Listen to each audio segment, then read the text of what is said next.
해양 시대가 우리에게 주는 엄청난 기회. 나는 알래스카 정신이란 말을 즐겼습니다. 알래스카 정신이란 새벽 5시에 일어나 바다에 나갔다가 밤 12시를 꼬박 넘기고 이튿날 새벽에 돌아오는 겁니다. 그날 잡아야 할 책임량을 다 못하면 채울 때까지 고기를 잡아야만 돌아옵니다. 그렇게 지독하게 견디는 법을 배워야만 뱃사람이 될 수 있습니다. 고기를 잡는 것은 유람이 아닙니다. 바닷속에 고기가 아무리 지천이라 해도 저절로 잡히지 않습니다. 전문적인 지식과 많은 경험이 필요합니다. 그물을 꿰맬 줄도 알고 닷줄을 맬 줄도 알아야 합니다. 그렇게 지독한 훈련을 받은 사람은 고기잡이만 잘하는 것이 아니라 세계 어디를 가든지 새로운 환경을 극복하고 다른 사람을 이끄는 리더로 성장합니다. 고기잡이 훈련은 그런 리더를 키우는 일입니다.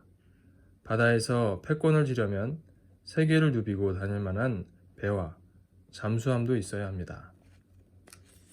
우리나라는 이미 세계 최고의 조선국입니다. 해양 대국이 될 수 있는 실력을 충분히 갖추고 있으므로 이제는 바다에 직접 나가는 사람이 늘어나야 합니다. 우리는 해상왕 장보고의 후예입니다. 배를 타고 바다에 나가 파도와 싸워 이기던 전통이 우리에게 있으니 못할 것이 없습니다. 사람들은 파도를 무서워합니다. 파도는 바람을 타고 물결을 만듭니다. 바람이 불어 바다에 물결이 일어야 바닷속에 산소가 생깁니다. 바람이 불지 않고 물결이 없는 잔잔한 바다가 계속되면 바다는 죽고 맙니다. 파도가 귀한 것을 알고 나면 더 이상 파도가 무섭지 않습니다.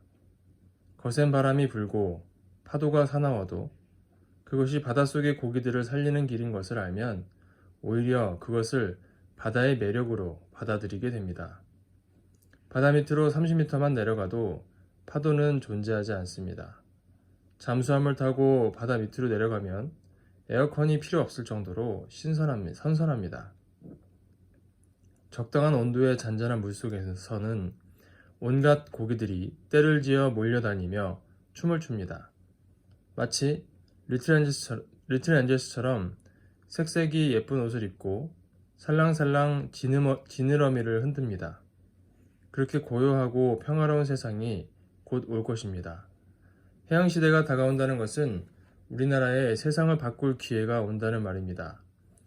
모든 생명체를 양육하고 품어주는 바다는 여성을 상징합니다. 반대로 육지는 남성을 상징하지요. 바다에 떠있는 섬나라는 여성을 나타내지만 대륙의 끝자락에 붙은 반도 국가는 남성을 나타냅니다. 반도 국가의 국민들은 바다와 대륙의 온갖 적들의 침입에 대비해서 살아온 터라 남달리 용맹하고 민족성이 강인합니다. 그리스와 이탈리아와 같은 반도 국가에서 인류의 문명이 발생한 것은 우연이 아닙니다. 대륙으로 뻗어나가고 거친 해양을 헤쳐나가는 진취성과 강인한 탐험 정신이 있었기에 찬란한 문화를 꽃피울 수 있었습니다. 흑조에 대해 들어보았습니까? 흑조는 달의 인력에 의해 태평양을 중심으로 1년에 4,000마일을 도는 물줄기를 말합니다. 태평양을 휘둘리는 물줄기니 그 힘은 거대하다는 표현으로는 부족합니다. 흑조가 돌아가는 힘에 의해 5대양이 움직이니 만일 흑조가 없다면 바닷물이 돌지 않아 모두 죽고 맙니다. 아무리 크고 유장한 강물일지라도 결국은 바다로 가듯이 아무리 크고 웅장한 바다라도 흑조의 힘찬 물줄기를 따라 움직입니다. 우리 민족은 세계를 이끌 흑조가 되어야 합니다. 세계의 생명력을 한 곳으로 옹집시키는 힘의 원천이 되어야 합니다. 나는 태평양 문명권의 중심이 될 곳을 찾으려 여러 차례 남해안 일대를 돌아본 후에 마침내 여수와 순천을 선택했습니다. 거울처럼 잔잔하고 맑은 여수 앞바다에서 이순신 장군이 일본을 크게 물리쳤고 또 돌아가셨습니다. 그런 역사적인 바다를 끼고 있는 여수는 영원함이 만나는 곳이며 지리산의 끝자락과 맞닿아 6.25 사변 후에는 자익과 우익이 맞서 싸웠던 민족의 아픔이 서린 땅이기도 합니다. 갈대밭으로 유명한 순천만은 세계적으로 이름난 라이스식 해안을 가진 아름다운 바닷가입니다. 맑은 물이 출렁이는 바다에 나가면 온갖 물고기가 잡히고 잔잔한 만에서는 전복과 미역이 자랍니다. 또 드넓은 갯벌엔 꼬막을 비롯한 각종 조개와 세발낙지가 지천인 곳입니다. 배를 타고 바다에 나가보고 산에 올라가 살펴보아도 다가올 해양시대를 준비하기 위한 거점으로 어디 하나 모자란 구석이 없는 아름다운 땅입니다. 나는 지금 여수를 중심으로 남해안을 개발 중입니다. 그 준비를 위해 검은도를 비롯해서 여러 섬들을 돌며 여러 달을 그곳에서 살았습니다. 그 마을에서 수십 년 동안 농사를 짓고 고기를 잡으며 살아온 사람들은 스승으로 삼고 허름한 여인숙에서 먹고 자면서 세밀하게 조사했습니다.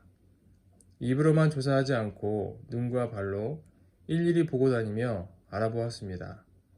그래서 어느 바다에 어떤 물고기가 살고 있는지, 어떤 바다에 무슨 그물을 던져야 하는지, 어디에 무슨 나무가 자라며 어느 집에 중풍 걸린 노인이 혼자 사는지를 모두 알게 되었습니다. 남해안에 대한 조사가 모두 끝나던 날, 그때까지 나를 도와주었던 마을 이장을 비행기에 태우고 알래스카로 갔습니다. 자신이 알고 있는 모든 것을 내게 가르쳐 주었으니 나도 내가 아는 것을 그에게 가르쳐 주고 싶었습니다. 나는 그와 함께 낚시를 하며 알래스카에 무슨 물고기가 살고 어떻게 잡아야 한다는 것을 알려주었습니다. 아무리 작은 지식이라도 그렇게 서로 나누어야 내 마음이 편합니다. 내가 여수 개발을 시작하자마자 여수시는 2012년 해양 엑스포 개최지가 되었습니다. 세계 박람회는 올림픽 월드컵과 함께 세계 3대 축제입니다. 엑스포가 열리는 6개월 동안 전 세계 154개국 회원국들이 각종 전시회를 벌입니다.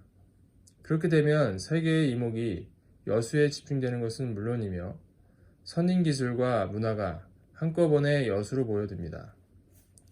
여름날 구름이 사나운 속도로 몰려오는 장면을 본 적이 있습니까? 한번 바람을 타기 시작한 구름은 삽시간에 산을 넘고 바다를 넘습니다. 우물쭈물하는 법이 없습니다. 그렇게 구름대가 몰려오듯 세계가 여수를 향해 우리 한반도를 향해 모여들게 됩니다. 나는 남해안에 있는 섬과 섬을 모두 연육교로 연결하고 세계 각국의 배를 타는 사람들을 먹이고 재울 콘도미니엄을 지을 계획입니다. 먹고 놀자는 콘도미니엄이 아닙니다. 미국인, 독일인, 일본인, 브라질인, 아프리카인들이 비록 서로 다른 배를 타고 나가 고기를 잡더라도 밥을 먹고 잠을 자는 일은 한 집에서 하도록 만들어 인류가 한 식구라는 것을 알게 하고 싶습니다. 해양시대는 우주시대이기도 합니다. 머지않아 항공과학기술이 절대적으로 필요한 시대가 다가옵니다. 그때 가서 우주산업을 준비하는 것은 늦습니다. 나는 지금 김포에 항공산업단지를 조성하여 세계적으로 유명한 시콜스키 헬리콥터를 우리 손으로 만들 채비를 하고 있습니다. 앞으로 태극마크를 단 헬리콥터가 전 세계의 바다와 하늘을 누비는 날이 곧 올 것입니다.